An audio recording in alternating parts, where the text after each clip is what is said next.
Hello friends, तो कैसे हैं आप सब। हार्दिक स्वागत है आपका सरकारी रिक्रूटमेंट यूट्यूब चैनल पर। तो आज मैं आपके लिए लेकर आया हूं गवर्नमेंट श्रमोदय आवासीय विद्यालय भोपाल का ऑफिशियल रिक्रूटमेंट, जिसमें कि आपके लिए ऑफलाइन फॉर्म कैसे भरना है उसका टेस्टिमोनियल वीडियो है फ्रेंड्स ये। तो हमारी एक सब्सक्राइबर अश्विनी पवार जी ने ये कमेंट किया था कि सर बताइए कि इस फॉर्म को हम भर कैसे सकते हैं, तो उसी के लिए ये वीडियो मैं रिकॉर्ड कर रहा हूँ। तो फ्रेंड्स, आप लोगों की सारों की मदद भी हो जाएगी उससे कि आपको किस तरीके से फॉर्म भरना है। ध्यान रखिएगा, किसी भी प्रकार की गलती नहीं करना है आपको फॉर्म भरने में। पहले वीडियो अच्छे से देख लीजिए, उसके बाद आप अपना फॉर्म फिलअप कीजिएगा। सबसे पहले दोस्तों, यदि आपने डिटेल्ड वीडियो नहीं देखा है नोटिफिकेशन का, तो डिटेल्ड वीडियो जाकर देख लीजिए। कल हमने अपलोड किया था। इसके बाद दोस्तों, अभी तक चैनल को सब्सक्राइब नहीं किया है तो सब्सक्राइब कर लीजिए। तो जैसा कि यहाँ पर आप लोग देख सकते हो, ये ऑफलाइन फॉर्म है, ऑफलाइन फॉर्म का फॉर्मेट है। तो इसमें दोस्तों ऑफलाइन फॉर्म का जो फॉर्मेट है, आपको डिस्क्रिप्शन बॉक्स में लिंक प्रोवाइड करवा दी है मैंने, वहाँ से आप लोग सीधे डाउनलोड कर सकते हो और भर सकते हो। अब आइए जानते हैं हम लोग कि ऑफलाइन फॉर्म आपको फिलअप कैसे करना है। सबसे पहला कॉलम जो दोस्तों दिया गया है कि यहाँ पर पोस्ट अप्लाइड फॉर और सब्जेक्ट अप्लाइड फॉर। उससे पहले हम लोग नोट्स पढ़ लेंगे कि क्या क्या है। All entries should be made in capital letter. सारे जो आप अक्षर लिखेंगे वो कैपिटल लेटर में होने ज़रूरी है। One form should be use for one post. इसका मतलब है कि एक पोस्ट के लिए एक फॉर्म आपको लगेगा। मतलब यदि आप 2 पोस्ट के लिए अप्लाई कर रहे हो तो आपको सेपरेट फॉर्म लगेंगे। इसके बाद में enclose attested copy of testimonial with each. इसके बाद में हर फॉर्म के साथ आपको अलग अलग जो जेरोक्स कॉपी है आपके डॉक्यूमेंट्स की, वो भेजना पड़ेगा इनके ऑफिशियल ईमेल आईडी पर। ऑफिशियल ईमेल आईडी आपको कल के वीडियो में मिल जाएगी दोस्तों, वहां से आप लोग अप्लाई कर सकते हो। फॉर्म भेजने की जो अंतिम तिथि है वो 23 मार्च 2022 है। तो पहले हमारा पिछला वीडियो देख लीजिए, इसके बाद आप इस वीडियो पर आइए। सबसे पहले बता दूं कि ये जो है कॉन्ट्रेक्चुअल बेसिस पे टीचर्स का रिक्रूटमेंट है, किसी भी प्रकार से परमानेंट वैकेंसी नहीं है। इसमें PGT, TGT, special educator, wellness teacher के लिए ये पोस्ट आई हुई है। तो सबसे पहले पहला कॉलम दिया गया है पोस्ट अप्लाइड फॉर। यहाँ यदि आप स्पेशल एजुकेटर के लिए अप्लाई कर रहे हो, पीजीटी, टीजीटी के लिए या वेलनेस टीचर के लिए, वो आप लोग डालेंगे। इसके बाद में दिया है subject applied for in case of PGT and TGT. इसमें ध्यान रखिएगा, आप लोग कमेंट करके पूछेंगे कि सर हमारा तो पीजीटी टीजीटी है नहीं, क्योंकि हम लोग तो वेलनेस टीचर में आते हैं। तो आपको डालने की ज़रूरत नहीं है, यहाँ पर इन केस ऑफ दिया है कि यदि आप होंगे तो आपको डालना है। इसके बाद में दोस्तों आपकी यहाँ पर लगेगी फ़ोटो, ठीक है। Please affix one recent photograph without attestation.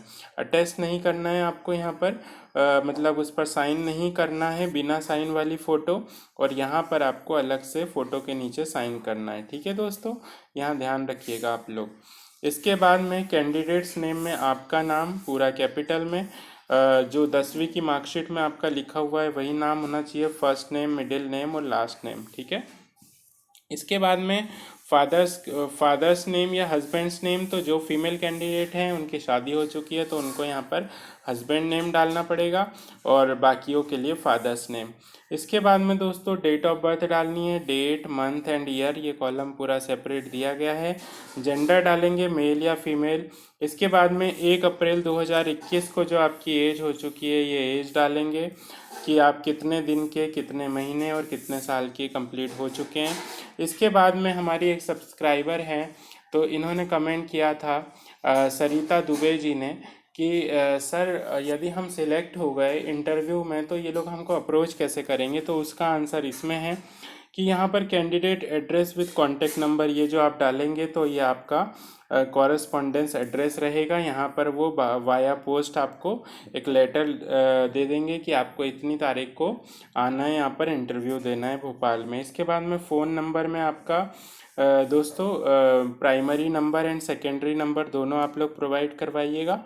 यदि एक ही नंबर है तो एक ही करवाइएगा। ईमेल आईडी एकदम करेक्ट डालिएगा, वहाँ से आप लोग का जो है इंटरव्यू का कॉल लेटर आ सकता है। अब बात करते हैं एकेडमिक क्वालिफ़िकेशन की।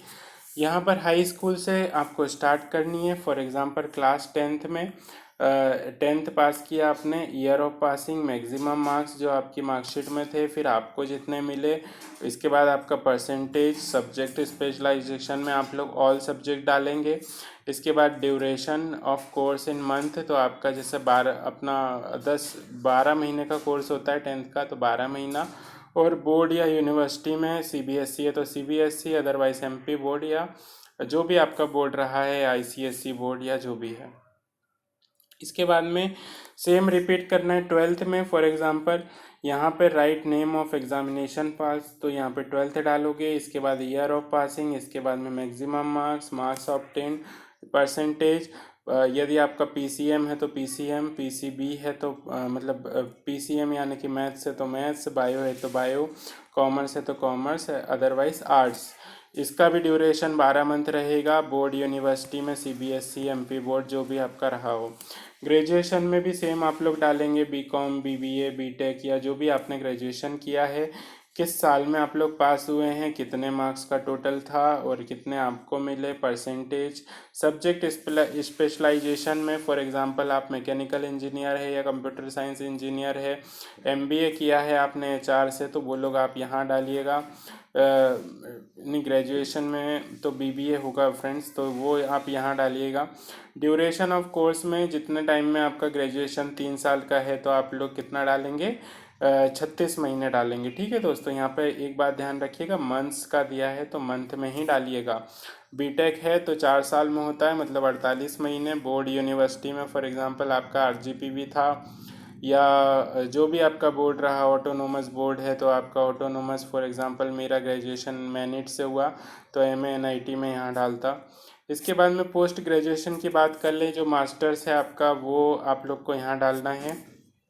तो पोस्ट ग्रेजुएशन की सारी डिटेल्स आप लोग यहाँ डालेंगे। ठीक है, आप समझ ही गए होंगे कहाँ पर क्या डालना है। इसके बाद में प्रोफेशनल क्वालिफिकेशन। अब जो और ये ध्यान रखिएगा, ये जितने भी एकेडमिक क्वालिफिकेशन है तो इनकी अटेस्टेड कॉपीज़ आपको ऑफलाइन फॉर्म के साथ जमा करनी है। इसके बाद में प्रोफेशनल क्वालिफिकेशन भी आपके पास जितना भी है तो इसकी अटेस्टेड कॉपी भी साथ में ही जमा करनी है। फॉर एग्जांपल सीटीईटी है आपका, 6 से 12 तक के लिए क्वालिफाइड होना, फिर बीएड का सर्टिफिकेट, थ्योरी, प्रैक्टिकल, ये सब आप समझ गए होंगे क्या क्या आपको डालना है। किसी भी प्रकार का कोई डाउट हो यदि, तो आप लोग कमेंट सेक्शन में बताइएगा, मैं क्लियर कर दूंगा। एक्सपीरियंस की बात कर लें, आपने इसके पहले यदि कहीं काम किया है, फॉर एग्जांपल आप टीचर थे मान लीजिए और आपके स्कूल का नाम सेंट फ्रांसिस स्कूल था, तो यहाँ सेंट फ्रांसिस डालेंगे, जिस पीरियड से आपने काम किया है वो। ठीक है, पीरियड ऑफ सर्विस, ये डेट कि कब आपने स्टार्ट किया, कब आपने एंड किया।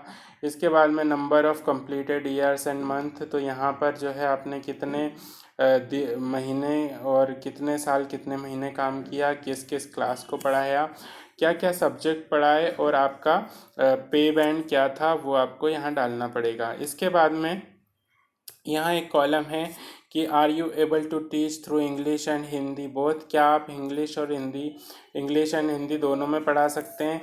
यदि हाँ तो आपको यस डालना है, नो तो आपको नो डालना है। Do you have knowledge of computer application, computer के बारे में आपको नॉलेज है तो यस डालेंगे और यहाँ पर नो डालेंगे। तो फ्रेंड्स मैं चाहूँगा कि आप लोग यहाँ पर यस दोनों में डालिएगा, तो आपको यहाँ पर प्रेफरेंस दी जाएगी। अदरवाइज़ आज के दौर में किसी को कंप्यूटर का नॉलेज नहीं है तो फिर वो तो मतलब डिस्क्वालीफाई कर दिया जाएगा। इसके बाद में अंडरटेकिंग के जो है इसमें आपका ये सारा कि हाँ भाई मैंने जो जो आपको इन्फॉर्मेशन दी है मेरे तरफ से ये सारी सही है। ठीक है, तो इसके बारे में तो प्लेस डाल देंगे आप जहाँ से बिलोंग करते हैं। फॉर एग्जांपल मैं बैतूल से बिलोंग करता हूँ तो बैतूल डालूँगा। डेट जो है तो जो भी आपकी डेट है, फिर आपका सिग्नेचर, आपका पूरा नाम, कॉन्टैक्ट नंबर और आधार कार्ड नंबर। तो ये जो आधार नंबर है इसकी भी अटेस्टेड कॉपीज़ आपको भेजनी है। ठीक है दोस्तों, इसके बाद में मैंने आपको शायद पीजीटी और टीजीटी के बारे में नहीं बताया। तो टीजीटी जो होता है संस्कृत, इंग्लिश, मैथ्स और एसएसटी सब्जेक्ट यदि आप पढ़ाते हैं तो टीजीटी लगता है। पीजीटी की बात कर लें तो इसमें फ़िज़िक्स, बायोलॉजी, इकोनॉमिक्स और केमिस्ट्री, हिस्ट्री, कॉमर्स, मैथ्स, ये सब सब्जेक्ट में आपका पीजीटी होता है। तो जो भी आपका क्लियर है उसके अकॉर्डिंगली आप लोग अप्लाई कर दीजिएगा। आई होप कि वीडियो पूरा आपको समझ में आया होगा। यदि इसमें किसी भी प्रकार का डाउट है तो कमेंट सेक्शन में ज़रूर बताइएगा। कमेंट सेक्शन में आप बताएंगे, मैं तुरंत आपको रिप्लाई दे दूंगा वहाँ से। और कोशिश करिएगा कि 23 मार्च से पहले आप लोग ये फॉर्म को ईमेल कर दें, या खुद जाकर फिज़िकली, यदि आप भोपाल के आसपास रहते हैं तो आप लोग भोपाल के आसपास रहते हैं तो आप लोग सीधे भोपाल स्कूल कैंपस में जाके जमा कर सकते हैं। इसके बाद में मैं फ़ोन नंबर आपको बता देता हूँ, यहाँ पर नोट कर लीजिएगा आप लोग। इनका नंबर है 6262042124। वहीं ईमेल आईडी है svbhopal02@gmail.com।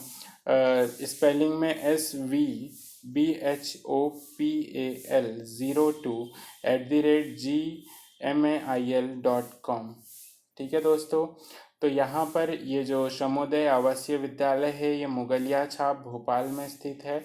तो यदि आप फिज़िकली जाते हैं तो सुबह 9 से 5 बजे तक यहाँ पर फिज़िकली प्रेजेंट हो सकते हैं, या तो जो मैंने अभी ईमेल आईडी बताई svbhopal02@gmail.com, यहाँ पर मेल कर दीजिएगा।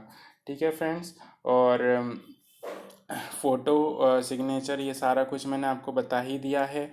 वीडियो पसंद आया हो तो लाइक करिएगा वीडियो को, और चैनल को सब्सक्राइब कर दीजिए, और अपने अधिक से अधिक दोस्तों के साथ शेयर कीजिए, ताकि भविष्य में जितने भी गवर्नमेंट जॉब की नोटिफिकेशंस आ रही है उनको टाइम पर उनका नोटिफिकेशन मिलता रहे। Thank you very much friends.